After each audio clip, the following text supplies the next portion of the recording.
Hey guys. So I know it's been a while since I've updated you guys, and I love how last time I was like, I never do this.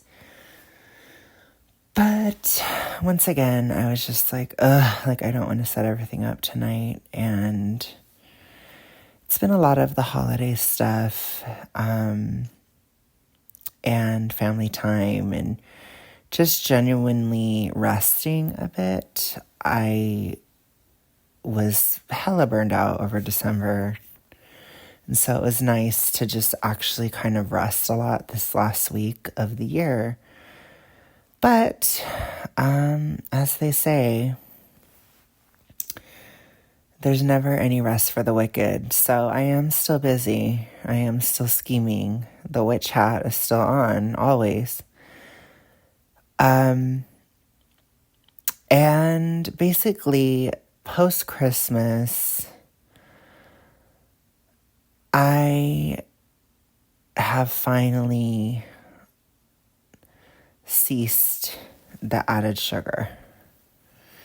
And I want to talk about it, and I want to talk about how it's different now versus how it used to be. And I want to talk about what I think it means, I guess. So what I will say is post-Christmas, I am extremely bloated. Okay, like I was already kind of bloated, but it took it to like a whole other level. Like I look like a fat hog beyond. And to be fair, I ate a shit ton on Christmas. Like I don't even know how much I ate, but it was incredibly high of an amount of food. And I think I did it for a couple reasons. I kind of knew that it was like my last moment just because I know a lot of people may not always understand, but some of you guys may, but like I spent a lot of this year being restricted. That doesn't mean that I've been restricted the last couple months. That's not true at all. Particularly in November, I was eating a lot. But really in December, I was just kind of holding steady. But on Christmas, I ate so much in part because I just was like, I just want to have my last day. Because I knew that I was going to start shifting things after Christmas. And I was going to make a huge step that I've never done in this thyroid protocol, which is no longer having sugar, no longer having added sugar. So why now? Basically, I've said it many times, but over the past few months, particularly from October until now, I've really settled into a more moderate form of hypothyroidism, a more typical form of hypothyroidism, a more normal form of it where it's not so severe, it's not deadly severe.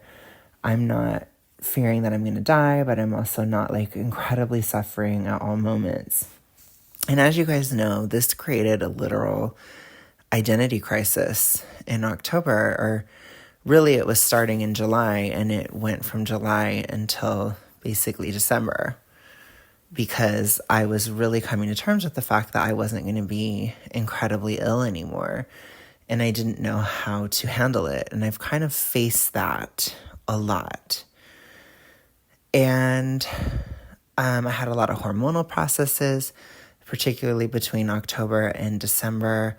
There's always a lot of work being done. I'm never eating seed oils, nothing like that. I'm always staying on the thyroid protocol. Whether I eat more or less, it doesn't matter. I'm still on it. Because overall, my goal is health. It's not always weight loss. Sometimes it's just health. And that's just the way it is. So basically, I reached the solstice point, and which was, the 21st or so. I felt better after. So in the days that followed, I've started to feel better and less hypo pretty dramatically. And I was like, well, damn, like I'm really a lot better now. And now, even just the slight difference of the days getting longer with time, I've had a huge boost where I feel drastically less hypo. And so it really was time to say goodbye to sugar. Now, why am I saying goodbye to sugar? Oh my gosh, Alex, you've been talking about how great sugar is forever. Why now? And the thing is, like, in my opinion, sugar is something that can be necessary for somebody who's extremely overweight or extremely hypothyroid, especially when very active, which I have been. Because it's a source of quick energy, it's really stimulating, which for somebody whose metabolism is basically dead, that stimulation can be the difference between being able to work or not being able to work. That stimulation can be the difference between recovery and continuing to decline. It can be the difference between something sustainable and something ultimately impossible, which means you never get anywhere. And so, yeah, I ate a lot of sugar throughout a lot of my recovery. And so I can't really get on the bandwagon of like, oh, sugar's evil, blah, blah, blah, blah, blah, blah, blah, blah. Like, I don't believe that. I don't. Sugar saved my life. You know, a lot of things saved my life. Sugar's one of them. It's something that helped me get better. I got drastically better. I got to a place of moderate hypo or like, you know, much less hypo eating sugar. So I'm never going to sit here and bash it because I'm not one of those people that's going to like, I don't bash what helped me, if that makes any sense. Because I think a lot of times when you are super morbidly obese, the pressure of not eating sugar, it actually makes diets unsustainable and it makes you never actually get out of it. That being said, as you guys know, I have put on some weight this fall because I ate a lot. So I did take a step back in terms of that. And towards Christmas time, I was getting nervous about cutting out sugar. Now, why? I guess I didn't say why yet, but I'll say why I was nervous first. So the reason why I was nervous is really because my whole lifestyle was very, very focused on sugar, basically, or on that quick source of energy.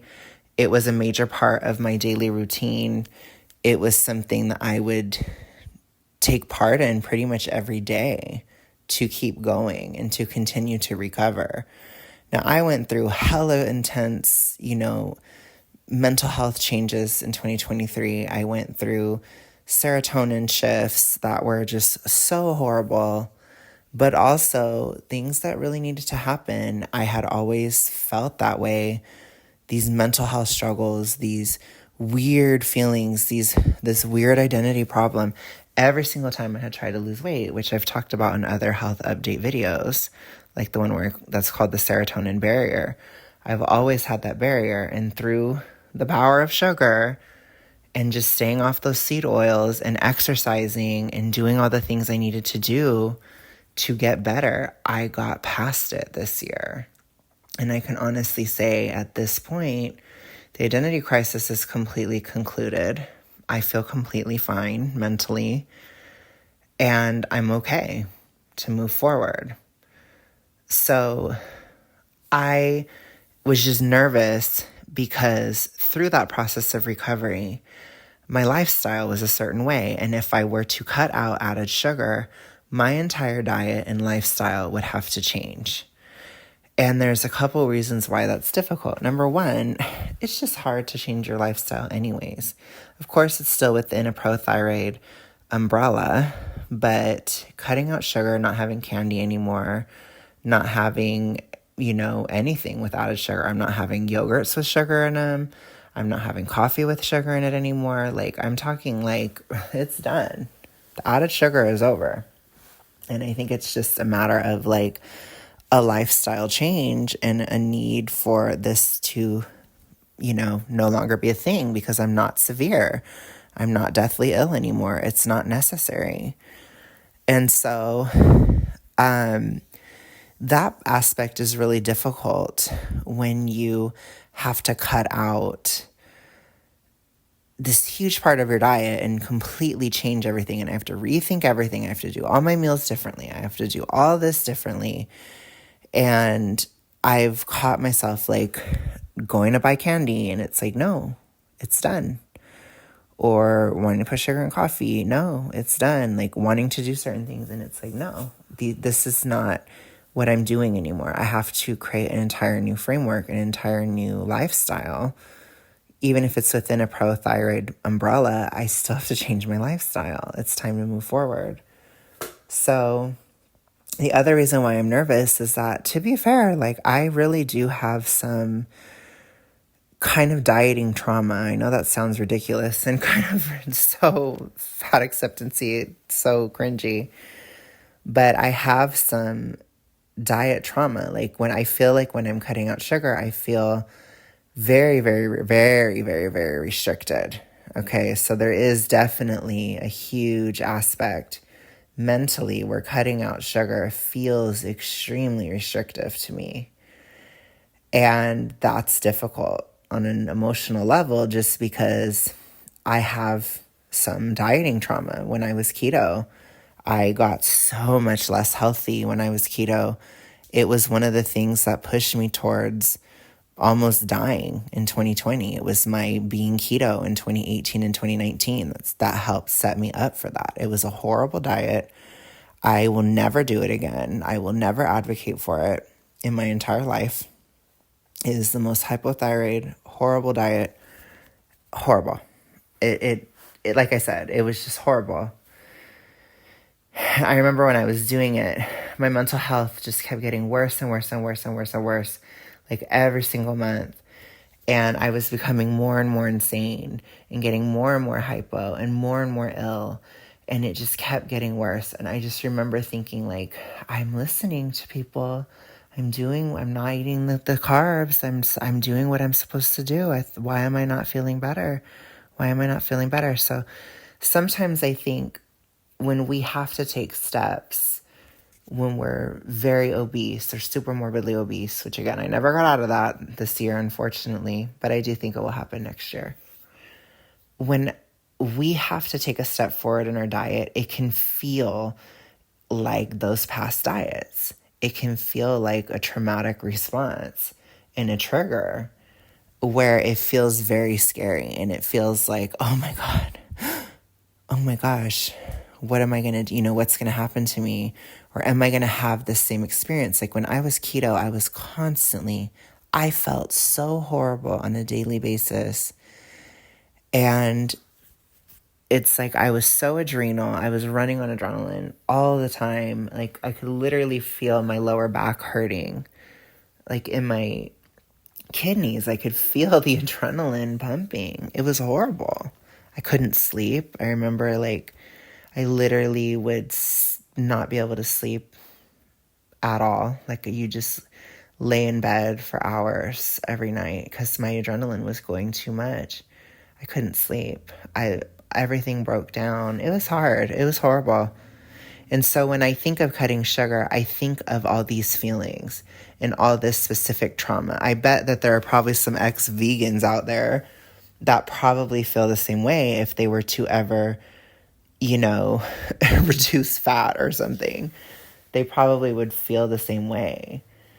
Or if they felt like they had to kind of reduce meat a little bit for caloric purposes, it would be scary because it's something that you denied yourself. And that's kind of how I feel. So that's the other like emotional aspect to it. Now, does that mean that I'm not going to do it? No. I'm just saying why I ate so much on Christmas because I'm not immune to these kinds of things. And sometimes psychologically, you just have to tell yourself like, I'm going to do whatever the hell I want today. I'm going to do this now. I set this deadline and now the deadline has passed and it's done. And then you can implement. And that's how I was able to do it. So I am now without sugar for a couple days now. I tapered down a little bit on the 26th. tapered down a little bit more on the 27th, and then now I didn't have anything on the 28th. And I'm doing okay. So I guess I'll tell you how it's different after I tell you why. So the biggest reason why is a lot of times I think of sugar as a stimulant. And a stimulant can be a good thing if you have a very, very, very, very slow metabolism. But if your metabolism is more normal, like mine is now, then a stimulant can be too much. It can feel too intense. It can feel like, oh gosh, like my body is really burning through this really fast. There's no potassium in this. It's not balanced. These aren't balanced carbs.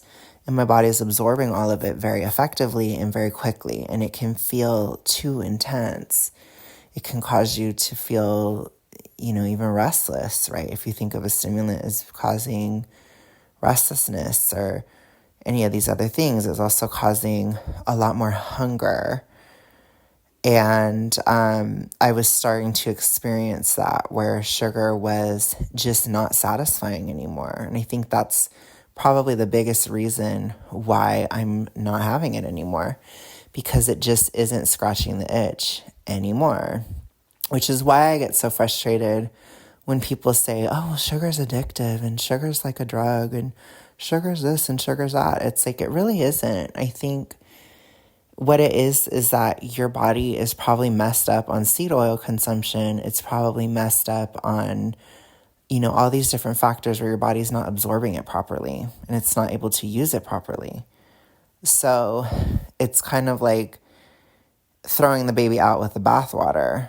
It's like if you're eating seed oils every single day, then maybe that's why you're not processing sugar that well, which is probably why you want to eat it so much, because your body needs it. It's an essential nutrient. But in my case today, it really isn't that big of a deal for me to not have it anymore. So, and I think it's holding me back. I think especially when I know I'm going to have to, start counting calories in March again, I know that it isn't conducive to a long-term deficit because it's not as nutrient dense. It creates issues of, like I said, nutrient imbalance, particularly when you have sugar in high amounts. It lowers your potassium in your body. It lowers your B vitamins.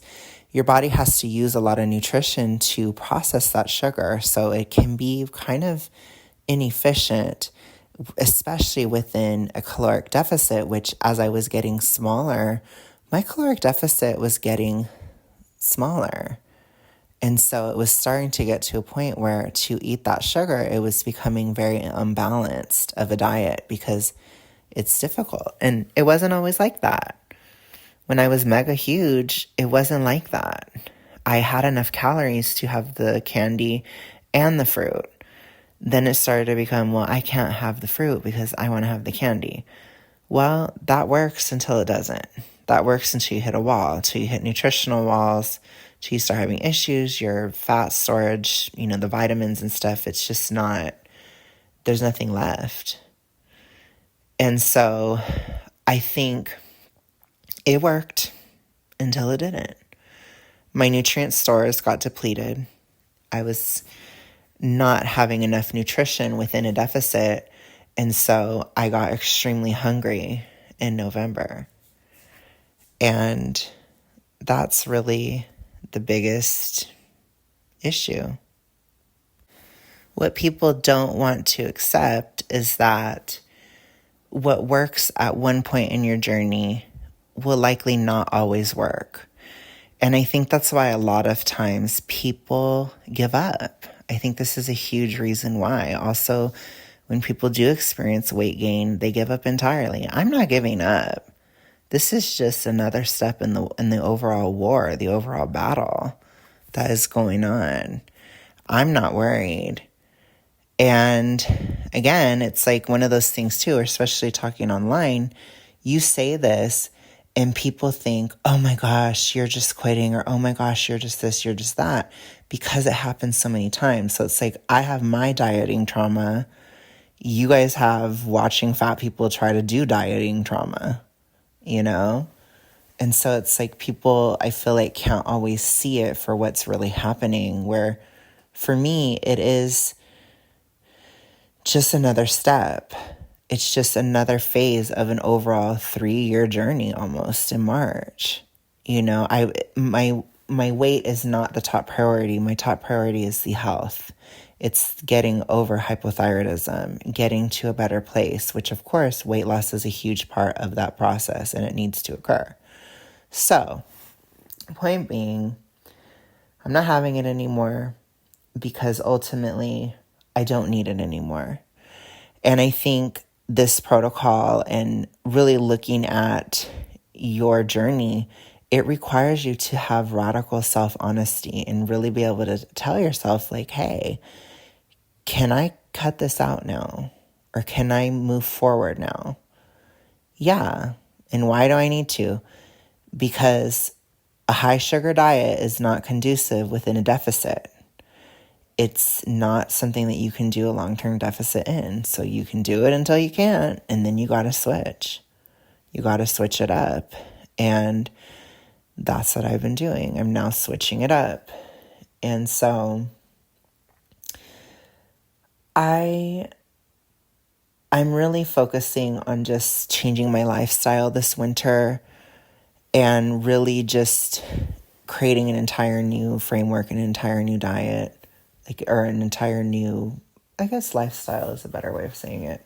It's not really a new diet. It's just leveling things up and progressing to the next stage.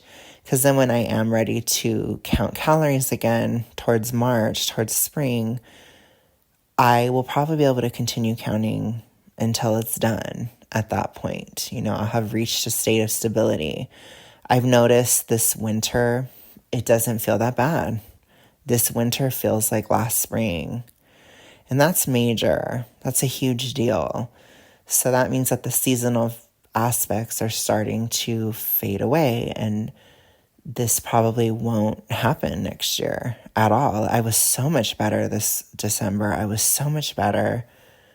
And the fact that I can cut out sugar at the lowest point of the year, it speaks massive volumes.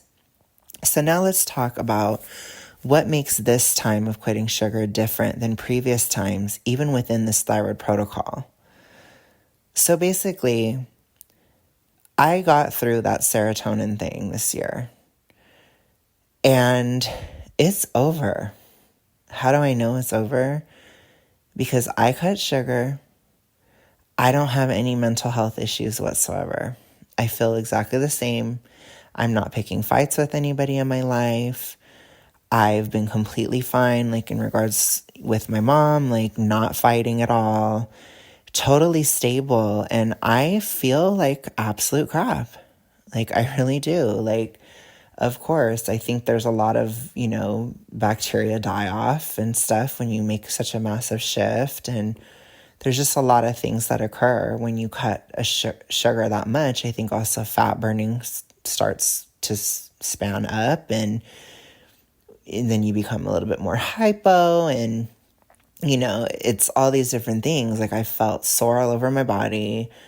I felt like I'm walking through molasses or oatmeal. My muscles are so sore from not having sugar, and I have like my eyes burn low key. I mean, it's crazy. And then I have all these different aspects that are really ugly. But can you guess what I don't have? I don't have cravings. I don't have a feeling of addiction. I just feel like, this is done, period. And that's because of the serotonin work. It's just different. I'm not in the hypohaze anymore. It just doesn't happen anymore. I don't have as addictive of a personality. I don't have that addictive personality anymore. It's not a big deal for me to just not do this anymore.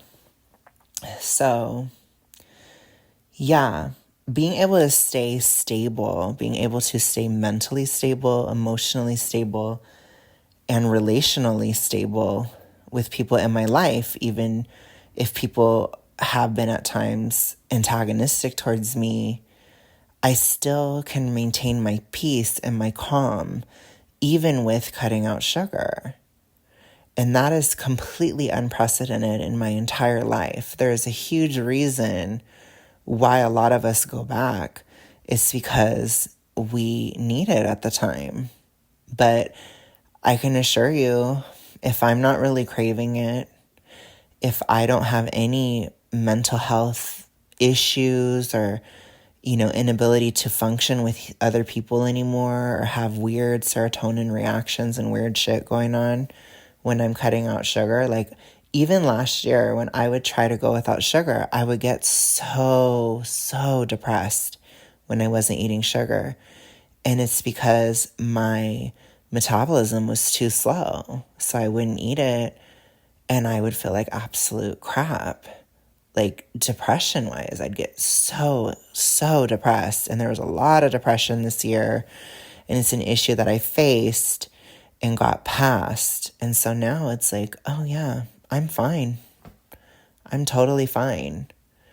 So I think really seeing that those barriers as far as mental health and really being at a point where my hypothyroidism isn't really affecting my mental health anymore. That's huge. I can handle a bit of soreness in my muscles. I can handle feeling a little tired. I can handle a cute version of hypo from not eating sugar. That's not a big deal to me. What I couldn't handle was losing all emotional control, losing the ability to control what I say, losing the ability to not fight with people, becoming hyperreactive, becoming massively anxious and all these different things, soul crushingly depressed. Like these are things I could not handle before, and I don't have to anymore. So it's like, well, then I'm not going to eat it anymore. I don't need it. I don't have any barriers from not having it other than a little bit of bacterial die-off, which is probably not a big deal. And then just fat burning stuff, which is the same as when I'm in a deficit, so it's not a big deal. So major steps forward, huge implications for the future. And I hope that clarifies my position on sugar a little bit. But yeah, it's a wrap. It's done. And let's go. I'll be back soon, you guys.